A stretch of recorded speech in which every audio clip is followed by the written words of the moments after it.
ഞങ്ങളിന്ന് വന്നിട്ടുള്ളത് അട്ടപ്പാടിയിലെ ഒരു ഇന്റർനാഷണൽ സ്കൂളിലാണ്. അപ്പൊ നിങ്ങൾ വിചാരിക്കും അട്ടപ്പാടിയിൽ ഒരു ഇന്റർനാഷണൽ സ്കൂളോ എന്ന്. അപ്പൊ നമ്മൾ പരിചയപ്പെടാൻ പോകുന്ന ഈ സ്കൂളിന്റെ വിശേഷങ്ങളാണ്. ഇതാണ് APJ Abdul Kalam international tribal school. ഈ സ്കൂളിന്റെ ഗേറ്റ് അടക്കുമ്പോൾ തന്നെ നമ്മൾ ഞെട്ടിപ്പോകും, കാരണം അത്രയും ഫെസിലിറ്റീസ് ആണ് ഇവിടെ ഉള്ളത്. മാഡം എന്ന് പറഞ്ഞാൽ നമ്മൾ ഉമാപ്രേമൻ ആണ് ഈ സ്ഥാപനത്തിൻ്റെ ഫൗണ്ടർ എന്ന് പറയുന്നത്. അമ്മയില്ലാത്ത കുട്ടികൾ, അമ്മ ഒഴിവാക്കിയ കുട്ടികൾ, അമ്മയും അച്ഛനും ഒഴിവാക്കിയ കുട്ടികൾ, അങ്ങനെ ഒരുപാട് പേര്, പ്രത്യേകിച്ച് കുറുമ്പ് വിഭാഗത്തിൽ അവർക്കൊരു പൊതുധാരയിലേക്ക്, വിദ്യാഭ്യാസത്തിന് പൊതുധാരയിലേക്ക് കൊണ്ടുവരാനുള്ള ഒരു ശ്രമം നടത്തുക എന്നുള്ള ഉദ്ദേശത്തിലാണ് ഒരു സ്കൂൾ തുടങ്ങിയത്.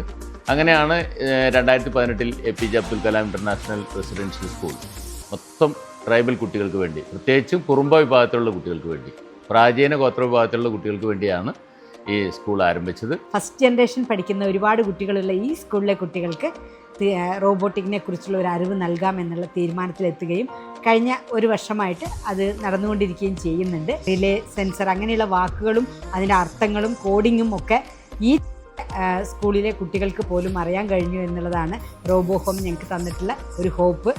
ഇനി വരും കാലങ്ങളിൽ കൂടുതൽ പഠിക്കുമ്പോൾ തീർച്ചയായിട്ടും ഭാവിയിൽ ഈ മേഖലയിലേക്ക് ഈ സ്കൂളിൽ നിന്ന് ഒരുപാട് കുട്ടികൾ വരും തന്നെയാണ് ഞാൻ വിചാരിക്കുന്നത്. ഇതുകൂടാതെ അവിടെ കുട്ടികൾ തന്നെ ചെയ്യുന്ന പോൾട്രി ഫാമിംഗ്, ഫിഷ് ഫാമിംഗ് തുടങ്ങിയ ഒരുപാട് കാര്യങ്ങളാണ് നമുക്ക് ഇതിനുള്ളിൽ കാണാനുള്ളത്. ഇനിയിപ്പോൾ ഇവിടുത്തെ ഫുഡായാലും ഹോസ്റ്റൽ ഫെസിലിറ്റി ആയാലും അത്രയും പ്രീമിയമാണ്. ഒരു ഡേ മുഴുവൻ ഈ ഒരു സ്കൂളിലെ കുട്ടികളുടെ കൂടെ സ്പെൻഡ് ചെയ്യാൻ പറ്റിയാൽ ഞങ്ങൾ അത്രയും ഹാപ്പിയാണ്.